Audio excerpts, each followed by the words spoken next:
കോഴിക്കോട് നഗരത്തിൽ വയോധികയെ ആക്രമിച്ച് മാല കവർന്ന ഓട്ടോ ഡ്രൈവർ പിടിയിൽ. കൊളത്തറ സ്വദേശി ഉണ്ണികൃഷ്ണനെയാണ് അറസ്റ്റ് ചെയ്തത്. മാല പൊട്ടിച്ച ശേഷം വയോധികയെ ഓട്ടോയിൽ നിന്ന് തള്ളിയിടുകയായിരുന്നു. രാഹുൽ കെ വിവരങ്ങളുമായിട്ട്. രാഹുൽ, കഴിഞ്ഞ ദിവസമാണ് ഈ സംഭവം ഉണ്ടായത്. എന്തായാലും വേഗത്തിൽ തന്നെ പോലീസ് നടപടിയിലേക്ക് കടന്നല്ലേ? ദിനീഷ്, സംസ്ഥാനത്തെ ഏറ്റവും മികച്ച ഓട്ടോ ഡ്രൈവർമാർ, സഹകരിക്കുന്ന ഓട്ടോ ഡ്രൈവർമാർ കോഴിക്കോട് ആണ് എന്നാണ് പൊതുവെ പറയാറുള്ളത്. പക്ഷെ അതിലൊരു അപഖ്യാതി എന്ന വിധമാണ് ഈ ഒരു സംഭവം ഉണ്ടായത്. 3-ാം തീയതി പുലർച്ചെയാണ് സംഭവം ഉണ്ടായത്. അതായത് കോട്ടയം ആലപ്പുഴയിൽ മകന്റെ വീട്ടിൽ നിന്ന് ട്രെയിൻ മാർഗം കോഴിക്കോടേക്ക് വന്ന 69-കാരിയാണ് ഓട്ടോറിക്ഷയിൽ കയറിയത്.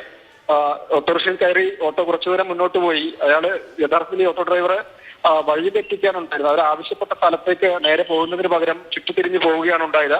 പിന്നീട് MCC ബാങ്ക് പരിസരത്ത് നിന്ന് കോഴിക്കോട് KSRTC ബസ് സ്റ്റാൻഡ് പരിസരത്തേക്കാണ് ഓട്ടോറിക്ഷയിൽ കയറുന്നത്. വഴിതെറ്റിച്ച് ചിന്താവളപ്പുഴയിൽ കൊണ്ടുപോകുന്നു.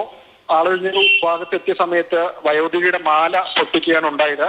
ഇത് വയോധിക ചേർത്തു. സമയത്ത് ഓട്ടോറിക്ഷയിൽ നിന്ന് തള്ളി പുറത്തേക്ക് ഇടുകയും ചെയ്തു. പോലീസ് CCTV ദൃശ്യങ്ങൾ പരിശോധിച്ചപ്പോൾ ഇതൊരു CNG ഓട്ടോറിക്ഷയാണ്. 300ഓളം CNG ഓട്ടോറിക്ഷയും പരിശോധിച്ചതിന് ശേഷമാണ് പ്രതിയെ തിരിച്ചറിഞ്ഞത്. CCTV പരിശോധിച്ചതിൽ വെല്ലുവിളിയായിരുന്നത് മഴ പെയ്യുന്ന സമയമായിരുന്നു. അതുകൊണ്ട് വണ്ടിയുടെ നമ്പർ തിരിച്ചറിയുന്നതിന് കുറച്ച് ബുദ്ധിമുട്ടുണ്ടായി എന്നുള്ളതാണ്. ഇതിൽ വീട്ടിൽ വെച്ച് തന്നെയാണ് പ്രതിയെ പോലീസ് അറസ്റ്റ് ചെയ്തത്. എടുത്തു പറയേണ്ട മറ്റൊരു കാര്യം, ഈ ഓട്ടോ ഡ്രൈവർ ജീവകാരുണ്യ പ്രവർത്തനങ്ങളിലും സജീവമായി നിൽക്കുന്ന ഒരാളാണ് എന്നുള്ളതാണ്. അതായത് രാത്രി നഗരത്തിലെത്തി ഒറ്റപ്പെട്ടു പോകുന്ന ആളുകളെ സഹായിക്കുക, നഗരത്തിൽ അന്തിയുറങ്ങുന്ന ആളുകൾക്ക് സഹായം എത്തിക്കുക, അങ്ങനെ പ്രവർത്തിക്കുക ചെയ്യുന്ന ഒരാൾ കൂടിയാണ്. അതിലും പ്രതിയെ ഇന്ന് തന്നെ കോടതിയിൽ ഹാജരാക്കി റിമാൻഡ് ചെയ്യും.